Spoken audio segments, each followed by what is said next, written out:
Hello friends, कैसे हो?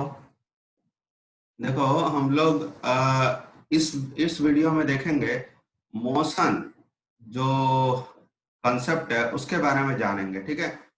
Motion ये एक फंडामेंटल कंसेप्ट है, एक फाउंडेशन, एक आप बोल सकते हो फाउंडेशन कंसेप्ट है फॉर मैकेनिक्स। राइट। जो कि क्लास 10 11 12 में आप लोग उसका थोड़ा एडवांस लेवल देखोगे। तो मोशन के बारे में हम लोग देखते हैं कि आखिर ये मोशन होता है क्या है, मोशन किसको बोलते हैं, एंड मोशन को डिफाइन करने के लिए क्या क्या टर्म्स का जरूरत पड़ता है। ठीक है। ओके। तो सबसे पहले देखो, अगर हम मोशन के बारे में बात करें कि मोशन का नॉर्मल डेफिनेशन, अगर तुम किसी भी जनरल पब्लिक को पूछोगे कि भाई मोशन क्या होता है, तो वो आपको सिंपली बताएगा कि it is a change of position of any object. Right. It is a change of position of any object. But हमें यहाँ पे कुछ और बातें अच्छे से जानना पड़ेगा ताकि हम साइंटिफिकली, ताकि हम फिजिक्स का टर्म पे हम मोशन के बारे में एग्जैक्टली डिफाइन कर सकें कि व्हाट इज मोशन। तो सबसे पहले आपको एक चीज पता होना चाहिए कि मोशन का ऑपोजिट वर्ड होता है रेस्ट। ठीक है। मोशन का ऑपोजिट वर्ड होता है rest. And motion and rest are relative terms. Yes, motion and rest ये रिलेटिव टर्म है। ठीक है। There is no meaning of absolute rest और एब्सोल्यूट मोशन। अगर हम बोलेंगे कि एक ऑब्जेक्ट है रेस्ट में है, ठीक है, एकदम मतलब एब्सोल्यूट रेस्ट में है, तो ये जो एब्सोल्यूट रेस्ट जो बोलते हैं ना कि एक ऑब्जेक्ट रेस्ट में है किसी का भी रेस्पेक्ट में, दैट इज रॉन्ग। ठीक है। Absolute rest and absolute motion का कोई मतलब नहीं होता है। मोशन एंड रेस्ट जब भी हम डिफाइन करेंगे तो वो एक रिलेटिव टर्म्स के रूप में डिफाइन करेंगे। राइट। तो ये जो रिलेटिव टर्म का मतलब क्या होता है कि आपको किसी के साथ कंपेयर करके उसके बाद बोलना है। तो बेसिकली आप जब मोशन एंड रेस्ट, जब भी हम मोशन एंड रेस्ट को डिफाइन करेंगे तो हमें तीन चीज का जरूरत पड़ेगा। एक है रिफरेंस पॉइंट। ठीक है। एक है रिफरेंस पॉइंट जिसको बेसिकली हम लोग ओरिजिन भी बोलते हैं, एंड ऑब्जेक्ट एंड ऑब्जर्वर। ये तीन चीज का हमें जरूरत पड़ेगा। ठीक है। Reference point, object and observer. अच्छा, रेफरेंस पॉइंट हो गया कि ये एक्चुअली किसी भी ऑब्जेक्ट का पोजीशन को स्पेसिफाई करता है, किसी भी ऑब्जेक्ट का लोकेशन को वो दिखाता है, रिप्रेजेंट करता है, उसको रेफरेंस पॉइंट बोलते हैं। ठीक है। एंड ऑब्जेक्ट हो गया कि जिसको हम ऑब्जर्व कर रहे हैं, एंड ऑब्जर्वर मतलब जो कि उसको ऑब्जर्व कर रहा है। राइट। ये तीनों का अपना अपना महत्व है। तो सपोज कि अगर एक पॉइंट मैं लेता हूं ए, ठीक है, तो ये हमारा रेफरेंस पॉइंट हो गया। मतलब हम जो कुछ भी हम लोग लेंगे अब मोशन के लिए, मोशन को डिफाइन करने के लिए, एग्जांपल समझने के लिए, सपोज हमने ए को ले लिया रेफरेंस पॉइंट। ठीक है। अच्छा, ए को हमने रेफरेंस पॉइंट ले लिया, एंड एक पर्सन है, ठीक है, एक इंसान है जो कि ए से चलना शुरू किया, ए पॉइंट से चलना शुरू किया। ठीक है। एंड वो बी पॉइंट पे आके रुक गया, यहाँ बी पॉइंट पे आके रुक गया, तो हम बोलेंगे कि ए इज द रेफरेंस पॉइंट। ठीक है। अच्छा, अब अगर मैं आपको बोलूं कि ये जो इंसान है, ठीक है, ये जो इंसान है, क्या क्या ये मोशन में था? अगर मैं बोलता हूं कि ये जो इंसान है क्या ये मोशन में है, तो इसका आंसर यस और नो देने से पहले आपको पूछना पड़ेगा कि सर ऑब्जर्वर कौन है, पहले वो तो बताइए। ठीक है। ऑब्जर्वर कौन है पहले वो तो बताइए, ये जरूरी है। ठीक है। क्योंकि हो सकता है कि एक ऑब्जेक्ट जो कि हमें लगता है कि मोशन में है, वो किसी और ऑब्जर्वर के रेस्पेक्ट में रेस्ट में हो सकता है। सिमिलरली एक एक पर्सन जो कि रेस्ट में है किसी भी ऑब्जर्वर के रेस्पेक्ट में, तो हो सकता है वो किसी दूसरे ऑब्जर्वर के रेस्पेक्ट में मोशन में हो। ठीक। इसको अच्छे से समझने के लिए आपको एक एग्जांपल बता रहे हैं। जैसे कि ये मान लो एक हम लोग का कार है। ठीक है। ये एक तो प्यारा सा कार है, एंड अब ये प्यारा सा कार है, छोड़ो कार का, कार जिस भी मॉडल का है, ठीक है, भावनाओं को समझो। हाँ। तो ये एक कार है, एंड यहाँ पे एक मैंने ड्राइवर ले लिया। ठीक। एक इसका पैसेंजर ले लिया। ड्राइवर को मैंने डी नाम दे दिया, पैसेंजर को मैंने बी नाम दे दिया। ठीक है। अच्छा, एंड ये जो पैसेंजर है उसका एक दोस्त है जो कि ग्राउंड में खड़ा है, ठीक है। ओके, तो देखो ये जो ए है वो रेस्ट में है, इसको थोड़ा समझो। हाँ, ये ए जो है ये रेस्ट में है, मैं सिर्फ इस सिचुएशन के बारे में बात कर रहा हूँ, इस सिचुएशन के बारे में। तो ए जो है वो रेस्ट में है, बी एंड डी ये इस कार के भीतर है, एंड कार इस डायरेक्शन में जा रहा है, ठीक है, कार इस डायरेक्शन में जा रहा है। अच्छा, अगर मैं बोलूं कि बी, ये जो बी है क्या वो रेस्ट में है, क्या बी रेस्ट में है या मोशन में है? तो उसका आंसर देने के लिए आपको पूछना पड़ेगा कि ऑब्जर्वर कौन है, पहले वो बताओ। क्योंकि अगर ऑब्जर्वर अगर ए है, अगर ऑब्जर्वर ए है, ठीक है, ऑब्जर्वर ए है, तो देखो ए क्या देख रहा है, ए देख रहा है कि बी जो है वो लगातार अपना पोजीशन को चेंज कर रहा है। मान लो कार जब शुरू हुआ था तो ये मान लो पी पॉइंट पे था, ठीक है, एंड थोड़ा देर के बाद ये क्यू पॉइंट पे पहुंच गया, ये जो कार है थोड़ा देर के बाद क्यू पॉइंट पे पहुंच गया। तो ए अगर ऑब्जर्व करेगा तो ए देख रहा है कि बी पहले तो पी पे था, पी पॉइंट पे था, फिर थोड़ा देर के बाद वो क्यू पॉइंट पे चला गया, तो बी तो अपना जो लोकेशन है वो तो चेंज किया, इसका मतलब बी जो है वो मोशन में है। देख, ये कौन बोल रहा है, ये ऑब्जर्वर ए बोल रहा है। अब अगर मैं डी को ऑब्जर्वर ले लूं, अगर मैं डी को ऑब्जर्वर ले लूं एंड उसके बाद अगर मैं बोलूं कि बताओ बी मोशन में है कि रेस्ट में है, तो डी क्या देखेगा, देखो डी क्या देखेगा कि जब कार पी पॉइंट पे था तो बी तो उसके साथ ही खड़ा है, उसके साथ ही है। उसके बाद जब ये कार क्यू पे आ गया तो भी बी डी के साथ ही है, तो बी ने पोजीशन चेंज नहीं किया है, किसके रेस्पेक्ट में, डी का रेस्पेक्ट में। तो डी बोलेगा कि भैया बी जो है वो रेस्ट में है। आपको बात समझ में आई ना? तो अगर कोई भी अगर आपको पूछे कि कोई एक ऑब्जेक्ट है वो रेस्ट में है कि मोशन में है बताओ, तो इमीडिएटली उसको क्रॉस क्वेश्चन पूछना है कि ऑब्जर्वर कौन है पहले बताओ। ऑब्जर्वर आप बताओगे तभी हम बताएंगे कि वो जो ऑब्जेक्ट है वो अपना पोजीशन चेंज कर रहा है कि नहीं कर रहा है, ठीक है। तो ये वाला एक स्टेटमेंट पक्का याद रखना कि an object may be in motion for one observer and same object may be at rest for another observer. ठीक है, समझ में आया ना? ओके, अब और एक एग्जांपल आपको बता रहे हैं। सपोज कि ये हम लोग का प्यारा सा पृथ्वी है, पृथ्वी बोले तो अर्थ, ठीक है, ये अपना प्यारा सा वो गोला है, गोला याद है ना, गोला, ठीक है। एंड ये हो गया अपना चंदा मामा, this is moon, right, this is moon. Okay, अब हम क्या किए, यहाँ पे ले लिए, ये हो गया कटप्पा, ये हो गया बाहुबली, एंड ये हो गया भल्लाल देव, ठीक है। अच्छा, चलो इसको भल्लाल देव लिख देते हैं। अच्छा, अब देखो अर्थ तो ऐसा करके घूम रहा है, ठीक। अच्छा, सभी सभी रेस्ट में है, मतलब कटप्पा भी रेस्ट में है, बाहुबली भी रेस्ट में है, भल्लाल देव भी रेस्ट में है, ठीक है, जो जहां पर है रेस्ट में है। अब अगर अगर कटप्पा जी को पूछा जाए, अगर कटप्पा जी को पूछा जाए कि बता बाहुबली रेस्ट में है कि नहीं, तो वो क्या बोलेगा? तो देखो कटप्पा तो देख रहा है कि बी जो है ये जो बाहुबली है वो तो रेस्ट में है, क्योंकि कटप्पा तो अर्थ में है। देखो कटप्पा भी अर्थ में है, बाहुबली भी अर्थ में है, एंड दोनों अर्थ के रिस्पेक्ट में रेस्ट में है, तो कटप्पा को लगेगा कि एनी टाइम बी जो है वो रेस्ट में है, तो ये बोलेगा कि बाहुबली रेस्ट में है, ठीक है।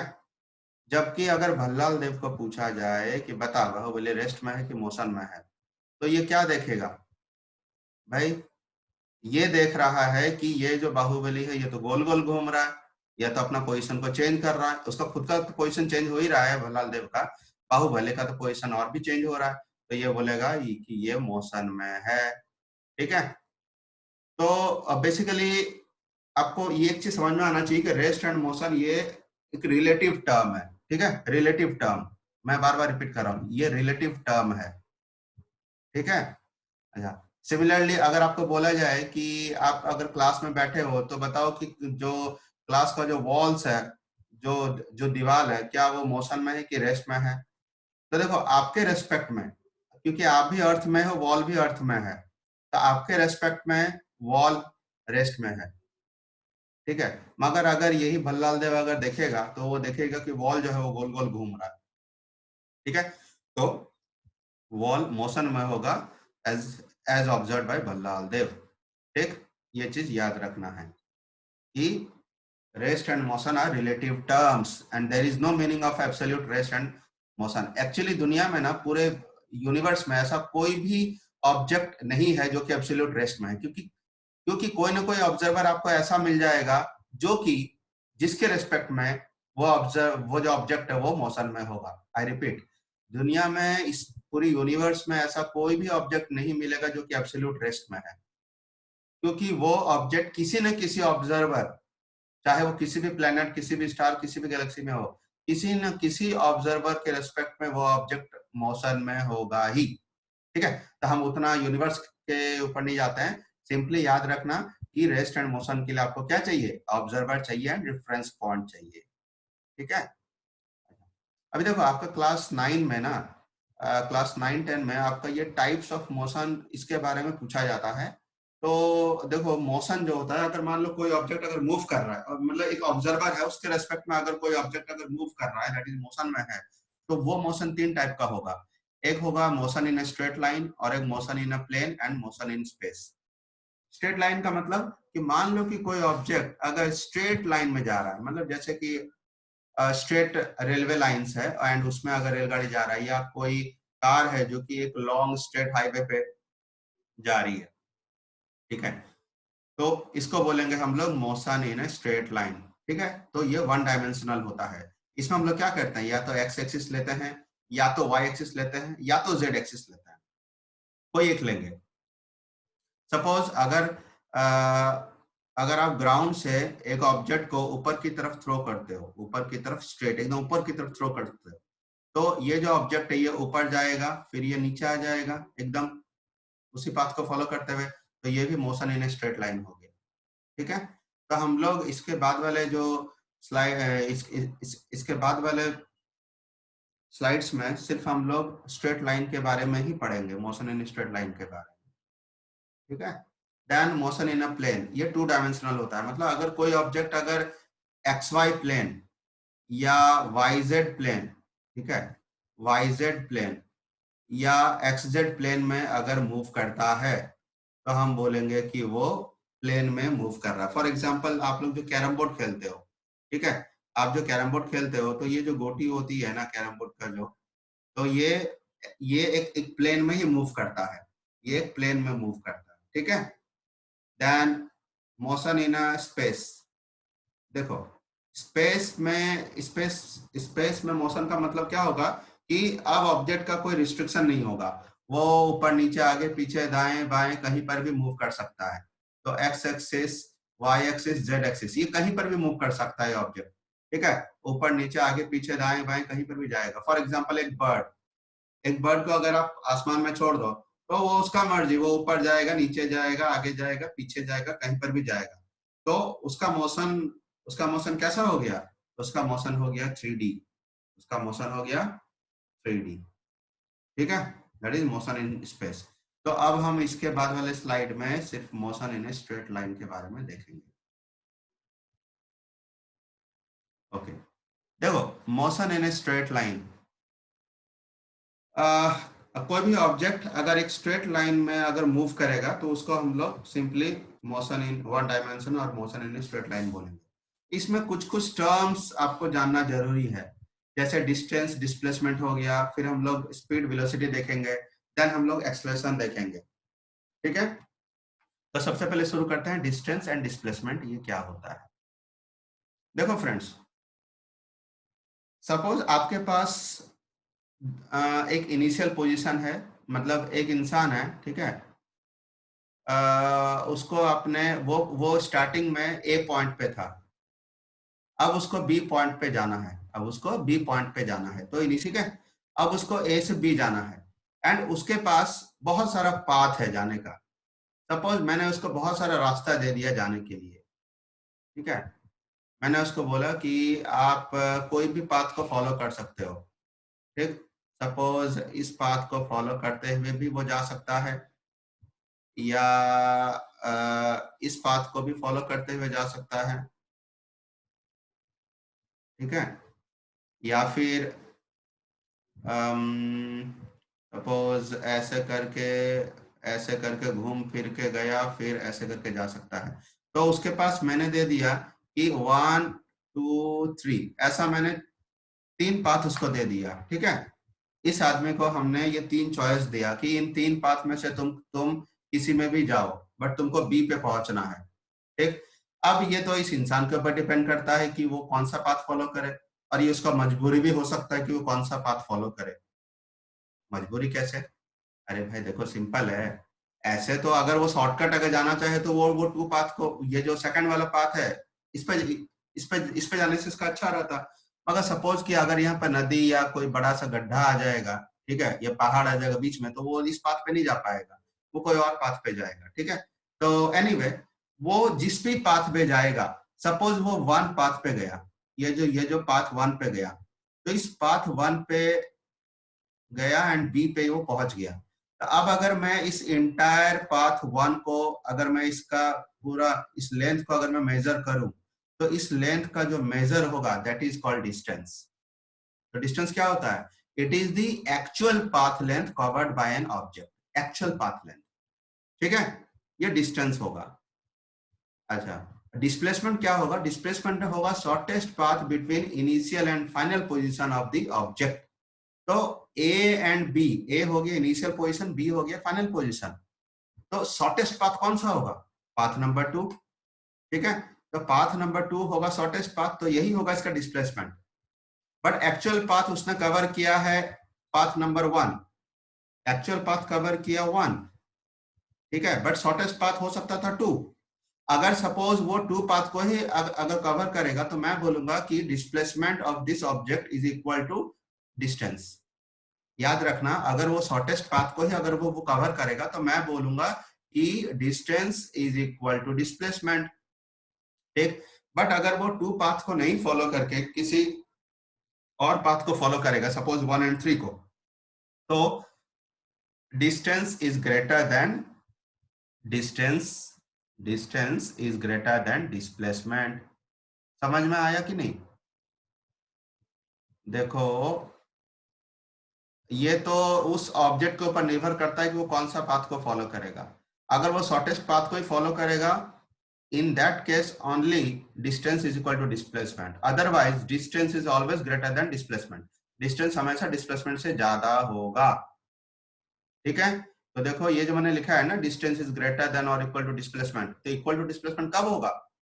जब वो स्ट्रेट लाइन पाथ में मूव कर रहा है। कोई ऑब्जेक्ट अगर स्ट्रेट लाइन पाथ में अगर मूव करेगा एंड अपना ओरिजिनल अपना डेस्टिनेशन पे पहुंच जाता है, मतलब इनिशियल एंड फाइनल पोजीशन के बीच में जो पाथ है, अगर वो स्ट्रेट लाइन पाथ है, ठीक है, एंड वो अगर उसी स्ट्रेट लाइन पाथ में कंटिन्यूअसली जा रहा है, तो उसका distance is equal to displacement होगा, otherwise distance will be greater than displacement.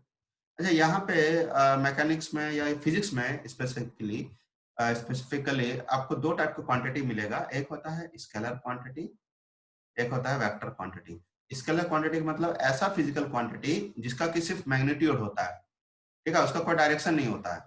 जबकि वेक्टर क्वांटिटी का मतलब होगा कि ये एक ऐसा एक फिजिकल क्वांटिटी है जिसका कि मैग्नीट्यूड भी होगा, मतलब वैल्यू भी होगा, डायरेक्शन भी होगा, एंड वो वेक्टर एडिशन भी फॉलो करता है। तो थर्ड वाला पार्ट को भूल जाओ अभी, वेक्टर एडिशन। आपसे इतना याद रखना कि अभी अभी से इतना याद रखना कि अगर अगर किसी फिजिकल, अगर कोई क्वांटिटी फिजिकल क्वांटिटी का डायरेक्शन भी है और मैग्नीट्यूड भी है, तो उसको हम लोग वेक्टर क्वांटिटी बोलेंगे, अदरवाइज स्केलर होगा, ठीक है। तो डिस्टेंस एंड डिस्प्लेसमेंट में कौन सा स्केलर होगा, कौन सा वेक्टर होगा? डिस्टेंस स्केलर हो जाएगा, डिस्प्लेसमेंट वेक्टर हो जाएगा, ठीक है, ओके। एंड इसका ऐसा यूनिट क्या होगा? मीटर। डिस्टेंस का भी होगा ऐसा यूनिट मीटर, डिस्प्लेसमेंट का भी ऐसा यूनिट क्या होगा? मीटर, ठीक, ओके। हम लोग डिस्टेंस को मेजर करने के लिए हमारे पास बहुत सारे इंस्ट्रूमेंट होता है, जैसे आप या तो नॉर्मल स्केल यूज कर सकते हो, या फिर बाइक या कार में ओडोमीटर होता है, ठीक है, उससे भी हम लोग डिस्टेंस को, उसमें मतलब डिस्टेंस दिखाता है कि कितना डिस्टेंस कवर किया है बाइक या कार, ठीक है। उसके बाद हम लोग और 2 फिजिकल क्वांटिटी देखते हैं। वो है स्पीड एंड वेलोसिटी। अच्छा, स्पीड क्या होता है? It is the distance covered पर unit time, it is the distance covered पर यूनिट टाइम। एंड वेलोसिटी क्या होगा? It is the displacement covered पर unit time, it is the displacement पर यूनिट टाइम। तो जैसे मैंने लास्ट एग्जांपल में आपको बोला था कि एक ऑब्जेक्ट है जो कि ए में है एंड वो बी पे आया, ठीक है। सपोज वो इस पाथ को फॉलो किया, ठीक है, L1 यहां से यहां, वो मतलब पहले क्या किया, ए से डी गया, ठीक है, ए से डी गया, ए से डी लेंथ है L1, फिर डी से बी गया, ठीक, ये लेंथ है L2। तो इसका डिस्प्लेसमेंट, इसका डिस्टेंस क्या होगा?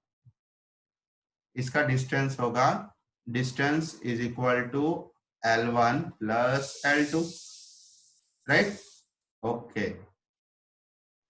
एंड इसका डिस्प्लेसमेंट क्या होगा वो बताओ? इसका डिस्प्लेसमेंट होगा डायरेक्ट ए बी, ये वाला डिस्टेंस, ये वाला पूरा डिस्टेंस मान लो ये एल है, तो मैं लिखूंगा displacement is equal to l. समझ में आया ना? वो एक्चुअली पाथ फॉलो किया ए से डी, डी से बी, तो डिस्टेंस क्या होगा? L1 प्लस L2, एंड उसका डिस्प्लेसमेंट क्या होगा? एल, ठीक। अच्छा, अब उसको डिस्टेंस, ये जो L1 and L2 distance cover करने में उसका टाइम लगा t। तो स्पीड को डिफाइन किया जाता है, अगर मैं बोलूं कि स्पीड कितना होगा, तो स्पीड के लिए आप हमेशा देखो कि एक्चुअल जो पाथ को उसने कवर किया है उसका length divide by total time जितना लगा, तो स्पीड क्या हो जाएगा? L1 plus L2 bye T. अच्छा, और वेलोसिटी, वेलोसिटी के लिए हम लोग क्या करेंगे कि आप सिर्फ डिस्प्लेसमेंट निकालो, मतलब initial position and final position के बीच में जो लेंथ होता है सिर्फ उस लेंथ को निकालो, डिवाइड बाय टाइम आप कर दो, ठीक है।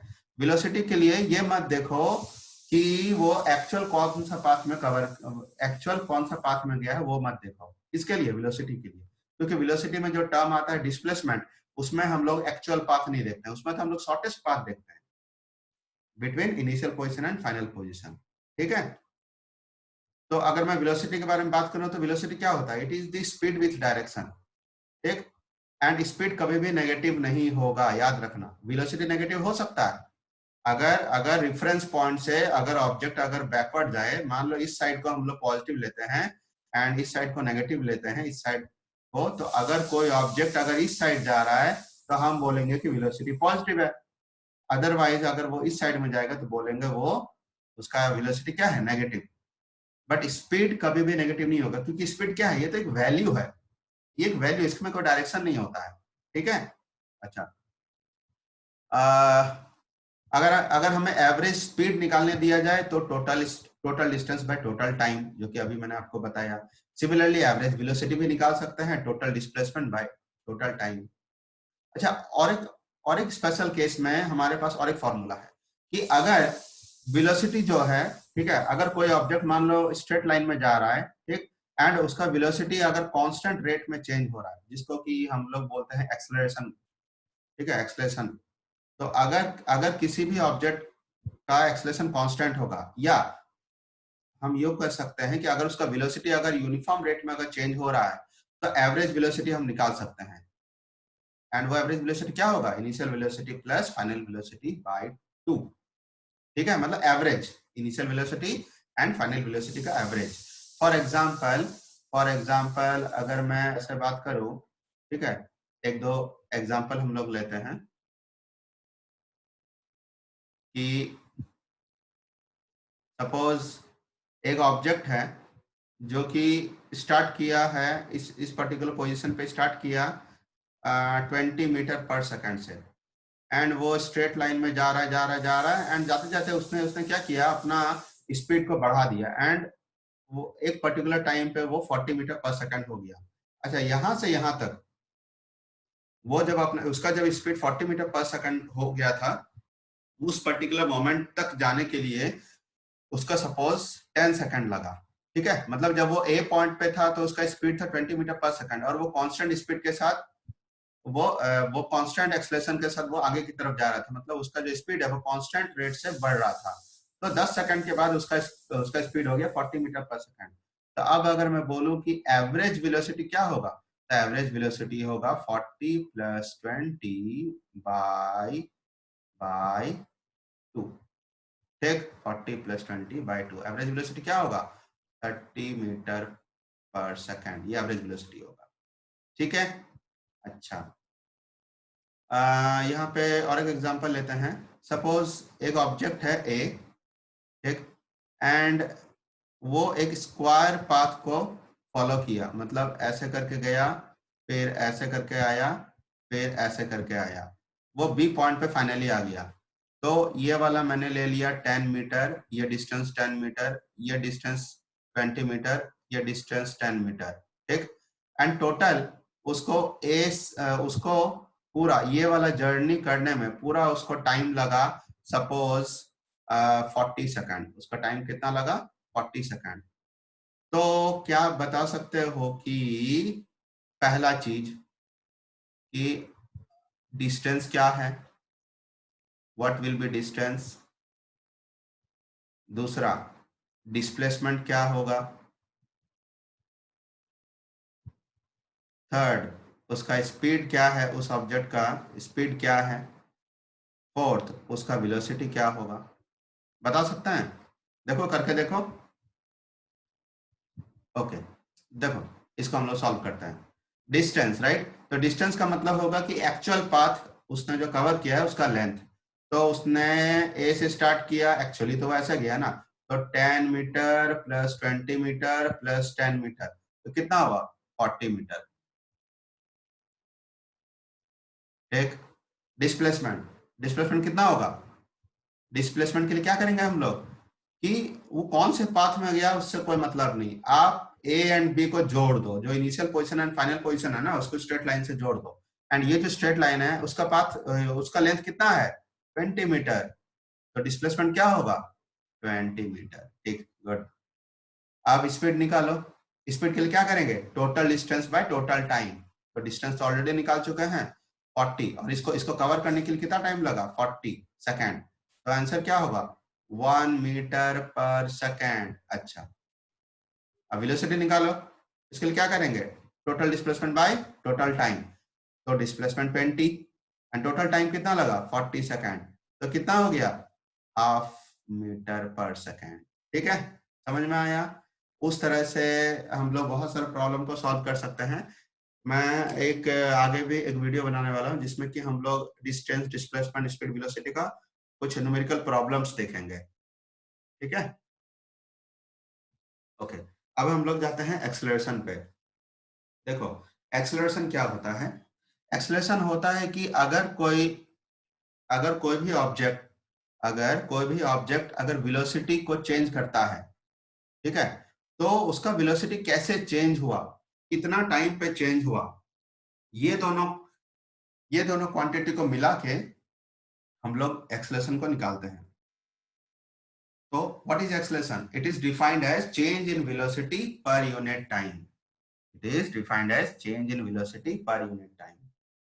ठीक, अब चेंज इन वेलोसिटी का मतलब होता है final velocity minus initial velocity. हमेशा याद रखना, बच्चे लोग मिस्टेक करते हैं, इसलिए प्लस माइनस का अंतर आ जाता है।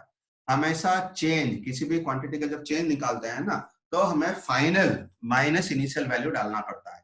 ठीक, तो अगर हम एक्सलेशन को अगर लिखना चाहे तो एक्सलेशन क्या लिखेंगे, तो हम लिखेंगे acceleration is equal to v minus u by T.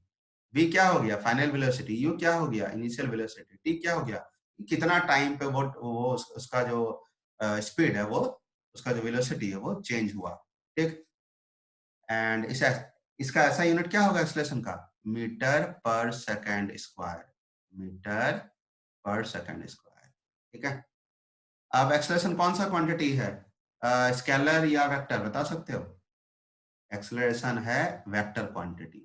ठीक है, वेक्टर क्वांटिटी का मतलब होता है कि इसका मैग्नीट्यूड भी होगा, इसका वैल्यू भी होगा एंड इसका डायरेक्शन भी होगा। ठीक, अच्छा, तो इसका मैग्नीट्यूड तो हम निकाल सकते हैं v minus u by T से। उसका डायरेक्शन कैसे निकालेंगे, देखो उसका डायरेक्शन मतलब पॉजिटिव या नेगेटिव कब होगा उसके लिए, अगर अगर एक्सलेशन का डायरेक्शन वेलोसिटी की ही डायरेक्शन में है तो एक्सलेशन का जो हम लोग साइन वो पॉजिटिव लेंगे। और अगर एक्सेलरेशन का डायरेक्शन अगर वेलोसिटी का डायरेक्शन के ऑपोजिट है तो हम लोग एक्सेलरेशन का जो साइन है वो नेगेटिव लेंगे। ठीक, मैं ये एक्सेलरेशन वेलोसिटी ये सबसे रिलेटेड कुछ न्यूमेरिकल प्रॉब्लम्स कराऊंगा बाद में। ठीक है, इसके बाद वाले स्लाइड में कराऊंगा। इसके बाद वाला जो एक वीडियो बनाऊंगा उसमें हम लोग कुछ अच्छा अच्छा न्यूमेरिकल प्रॉब्लम्स थोड़ा समझेंगे। ओके, देखो उसके बाद ये वाला जो चीज है ना, ये इसको थोड़ा अच्छे से समझते हैं कि ये आखिर वेलोसिटी हम लोग बोल रहे हैं कि वेलोसिटी का चेंज होना, ये वेलोसिटी जो चेंज होता है ये किस किस तरीके से चेंज हो सकता है, means in how many ways you can change the velocity. ठीक, अच्छा, वेलोसिटी, देखो वेलोसिटी का मतलब क्या होता है फ्रेंड्स, देखो वेलोसिटी का मतलब होता है इसमें दो चीज छुपा है, एक है स्पीड एंड और एक स्पीड का डायरेक्शन। ठीक, तो वेलोसिटी को हम चेंज कब कर सकते हैं? पहला तरीका है when only speed changes but direction remain same, तो भी वेलोसिटी चेंज हुआ, मतलब आपने स्पीड को चेंज किया बट डायरेक्शन सेम है। दूसरा केस हो सकता है कि डायरेक्शन चेंज हुआ है ऑब्जेक्ट का बट स्पीड सेम है, तो भी हम बोलेंगे कि वेलोसिटी चेंज हो गया। एंड तीसरा केस हो सकता है जब स्पीड एंड डायरेक्शन दोनों ही चेंज हुआ। फॉर एग्जाम्पल कि मान लो एक ऑब्जेक्ट है वो स्ट्रेट लाइन में जा रहा है, तो जब वो ए पॉइंट पे था तब उसका स्पीड था 20 मीटर पर सेकेंड, जब वो बी पॉइंट पे आया तब उसका स्पीड था 40 मीटर पर सेकेंड। देखो इसमें क्या हो रहा है कि ये स्ट्रेट लाइन में जा रहा है, मतलब ये डायरेक्शन तो चेंज नहीं कर रहा है ऑब्जेक्ट। ठीक, डायरेक्शन ये जो ऑब्जेक्ट है डायरेक्शन चेंज नहीं कर रहा है बट स्पीड को चेंज कर रहा है, तो ये फर्स्ट केस में आएगा। तो इसमें भी वेलोसिटी जो है वो चेंज होगा, मतलब this is a case of accelerated motion. याद रखना, जिसमें भी वेलोसिटी चेंज होता है ऐसे मोशन को एक्सेलरेटेड मोशन बोलते हैं। तो this is a case of accelerated motion. और एक केस हो सकता है कि एक ऑब्जेक्ट है जो कि इस डायरेक्शन में जा रहा था 20 मीटर पर सेकंड से, फिर वो इस डायरेक्शन में चलना शुरू किया 20 मीटर पर सेकंड से, मतलब उसका स्पीड कभी भी चेंज नहीं हुआ, स्पीड सेम है, बट जब वो ए से बी आया तब तक वो अपने डायरेक्शन को चेंज कर चुका था। तो इसमें ये वाला हमारा सेकंड केस हो रहा है जिसमें कि direction of motion changes but speed remains same. ठीक, तो इस केस में भी हम बोलेंगे कि this object has change its velocity. ठीक है, एंड थर्ड केस में जब दोनों ही चेंज होगा, मान लो कि एक ऑब्जेक्ट ऐसे जा रहा है, नाच नाच के जा रहा है, स्पीड भी चेंज करता जा रहा है, डायरेक्शन भी चेंज करता जा रहा है, तो हम बोलेंगे कि इसमें तो वेलोसिटी चेंज होगा ही। तो आप वेलोसिटी को तीन तरीके से हम लोग चेंज कर सकते हैं। जब पहला केस कि जब स्पीड चेंज हो रहा है डायरेक्शन सेम है, दूसरा स्पीड सेम है बट डायरेक्शन चेंज हो रहा है, तीसरा जब दोनों ही चेंज हो रहा है। ठीक है, और अगर इन तीनों में से कुछ भी ना हो तो हम बोलेंगे कि वो यूनिफॉर्म मोशन है। उसको क्या बोलेंगे? Uniform motion. ये हम लोग अगले स्लाइड में देखते हैं।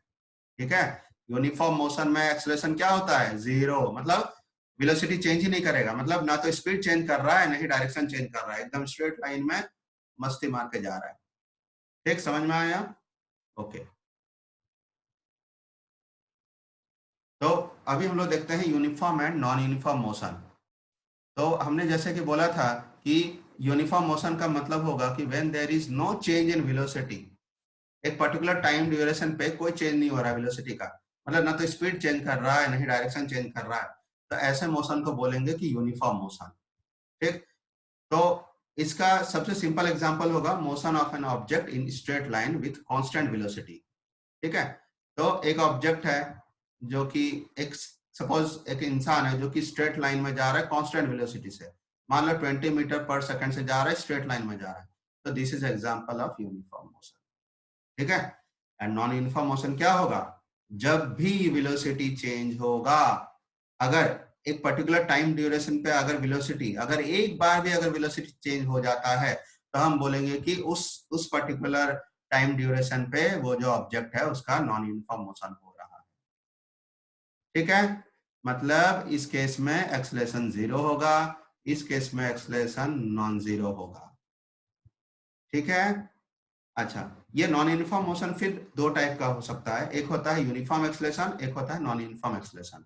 यूनिफॉर्म एक्सेलरेशन का मतलब कि देखो एक्सेलरेशन तो नॉन जीरो है, इसका मतलब है कि एक्सेलरेशन का कोई वैल्यू है।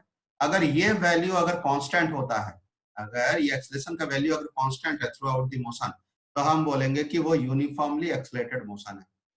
और अगर ये एक्सेलरेशन का वैल्यू अगर वेरिएबल है, मतलब चेंज हो रहा है, अगर ये वेरिएबल, अगर ये कांस्टेंट नहीं रखा, अगर ये चेंज हो रहा है, तो हम बोलेंगे कि वो नॉन यूनिफॉर्म एक्सेलरेशन से मूव कर रहा है। ठीक है फ्रेंड्स, अगर ये वीडियो अगर आपको अच्छा लगा तो काइंडली इसको इस चैनल को सब्सक्राइब कर लीजिए, लाइक कर लीजिए एंड इसको शेयर कीजिए अपने दोस्तों में, क्योंकि हम रेगुलरली मैं इसमें नया नया वीडियो अपलोड करता हूँ फिजिक्स, केमिस्ट्री, मैथ्स का। और मैं चाहता हूँ कि आपको घर बैठे बैठे आप एक अच्छा क्वालिटी का आप लर्निंग हो सके आपसे। ठीक है, आप अच्छे से लेक्चर सबको देख सको, समझ सको। अगर आपको कोई और स्पेसिफिक टॉपिक पे अगर आपको चाहिए लेक्चर या इस टाइप का अगर आपको वीडियो चाहिए तो काइंडली कमेंट कर दीजिए। ठीक है, थैंक यू वेरी मच।